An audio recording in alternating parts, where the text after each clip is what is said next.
सांभवी मुद्रा यह सृष्टि के स्रोत को छूने का एक साधन है। ये पहले ही दिन ऊपर उठा देती है और दुनिया में शायद ही ऐसी कोई दूसरी क्रिया हो, इसलिए यह उत्कृष्टतम मुद्रा है। यह श्री विद्या की सहायक साधना है। माइथोलॉजी की बात करते हैं, माँ पार्वती ने भगवान शिव से 112 समस्याओं का समाधान नहीं पूछा होता तो ना गुरु मत्स्येंद्रनाथ होते, ना गोरक्षनाथ होते, ना हठयोग होता और ना ही सृष्टि का वर्तमान स्वरूप होता। इन्हीं समस्याओं में एक समस्या थी, मन की चंचलता कैसे शांत हो। इस पर भगवान शिव ने माँ पार्वती को सांभवी मुद्रा का ज्ञान दिया और उनको सांभवी नाम भी दिया। माता पार्वती ने भूमध्य पर बिंदिया लगाने का जो स्थान तय किया, वही महिलाओं में मस्तक पर बिंदिया लगाने का इतिहास है। वहीं से इसका चलन हुआ है। इसका एक बार अभ्यास आपको बता देते हैं, फिर आगे विस्तृत चर्चा करेंगे कि सांभवी मुद्रा कैसे लगाते हैं। दोनों आई बॉल्स को ऊपर उठाना है, थोड़ा सेंटर में लाना है और जितना ऊपर हो ऊपर उठाएं।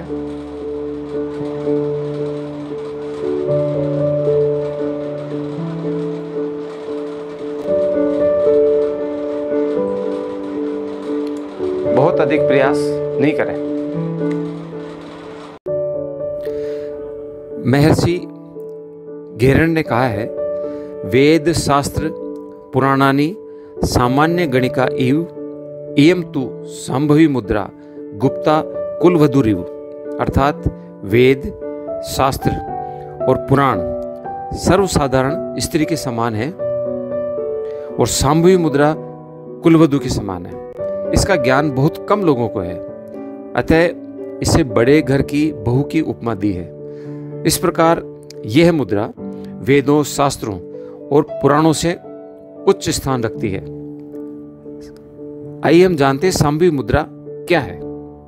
दोनों बाहों के मध्य दृष्टि को स्थिर कर स्वयं पर यानी अपनी आत्मा पर ध्यान करना ही सांभवी मुद्रा है। इसमें चेहरा थोड़ा ऊपर की ओर हो एवं भूमध्य पर स्वाभाविक फोकस हो, अत्यधिक नहीं होना चाहिए। It's also known as the eyebrow centre gazing technique. ये अजना चक्र के जागरण और तीसरे नेत्र की शक्ति को खोजने की एक पद्धति भी है। यदि शंभु जैसी आंखों की स्थिति बना लेते हैं तो यह गहन चेतना के द्वार खोलती है। मस्तिष्क के दाएं बाएं भागों में आपसी संवादीय तालमेल स्थापित होता है, जिससे भविष्य के कालचक्र और घटनाओं के संकेत मिलने लगते हैं। नियमित अभ्यास से मस्तिष्क की डेल्टा तरंगें सक्रिय हो जाती है, जिससे दिमाग पूर्णतः शांत होता है। जब आंखें खुली हो और आप कुछ देख नहीं सकते, ऐसी स्थिति का सदना सांभवी मुद्रा है। यह नींद भी है, ध्यान भी है और इसका उल्टा भी होता है। आंखें बंद हो और आप सब देख पा रहे हैं, यह एक कठिन साधना है। इसके कई नाम हैं: शिव मुद्रा, भैरवी मुद्रा, सांभवी महामुद्रा, महागौरी मुद्रा, काल दमनी मुद्रा भी इसे कहा जाता है। सांभवी मुद्रा में कुछ सावधानियों का जिक्र करना जरूरी है। यदि आंखों की नसें कमजोर हो,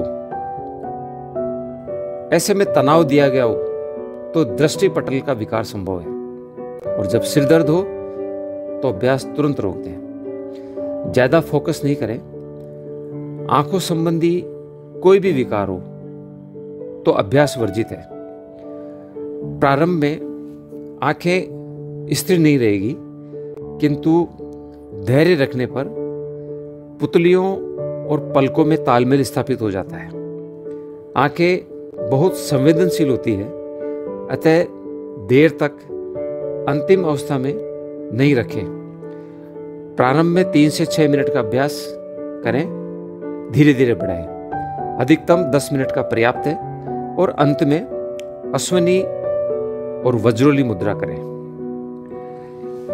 इसके क्या लाभ हैं? भगवान शिव भी इस मुद्रा को लगाते थे। इस अभ्यास से शारीरिक, मानसिक, आध्यात्मिक तीनों लाभ मिलते हैं। आंखों की मृत कोशिकाएं पुनर्जीवित, विचार शून्यता, मानसिक स्थिरता, आंखों के स्नायु मजबूत होते हैं। निम्न और उच्च चेतना को जोड़ने का केंद्र है आज्ञा चक्र, वह जागृत होता है। इसी से साधक त्रिकालज्ञ बनता है, शिवत्व का अनुभव होता है। कसाई कल्मशों की हानियों को दिखा सकने वाली विवेकशीलता का विकास होता है। कसाई कल्मश कहते हैं पतन और पाप कारक राग, द्वेष आदि अवगुण। सांभवी उपासना से मानव को महामानव बनने का अवसर मिलता है। बुरी आदतों से छुटकारा, जन्मों से बंद पड़े ज्ञान चक्षु, इसे डिवाइन आई, विजडम आई और तीसरा नेत्र भी कहते हैं, यह जाग जाता है। भीतरी शक्तियां जागृत होती है, याददाश्त बढ़ती है और यह भी अवचेतन मन का एक एंट्री पॉइंट है। इसके अलावा भी 2 पॉइंट और है, हृदय और नाभि। एकाग्रता में वृद्धि, ब्रेन नर्व्स का रिलैक्सेशन, हमारी संग्रहित ऊर्जा की खोज, मस्तिष्क के खास हिस्सों में न्यूरॉन्स का बढ़ना, नींद अच्छी आना, ध्यान में सहायक, कुंडलिनी जागरण में सहायक और छात्रों के लिए अति उत्तम। कहते हैं 8 वर्ष से ऊपर के बालकों को यदि सूर्य नमस्कार कराया जाए, गायत्री मंत्र का उच्चारण कराया जाए, अनुलोम विलोम और सांभवी मुद्रा का अभ्यास कराया जाए तो वो अपनी क्लास में अव्वल आएंगे। इसका संबंध पीनियल और पिट्यूटरी ग्लैंड से है।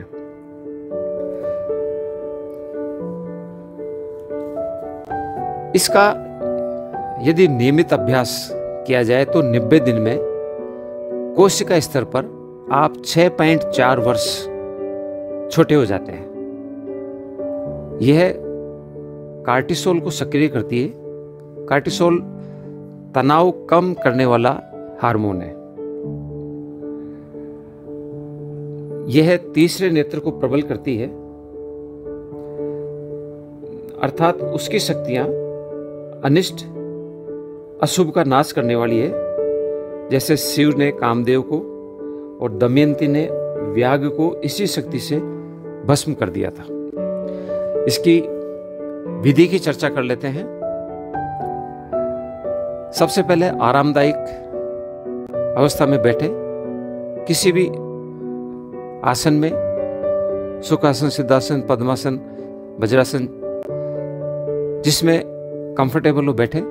रीढ़ गर्दन सीधी हो, हाथों की ज्ञान मुद्रा लगा के, आंखें कोमलता से बंद करके शरीर को शिथिल करें। ललाट, आंखें और आंखों के पृष्ठभाग की मांसपेशियों को शिथिल करें। जब सामान्य महसूस करें तो धीरे से आंखें खोलें। सामने किसी बिंदु पर एकाग्र करें, शरीर को स्थिर करें।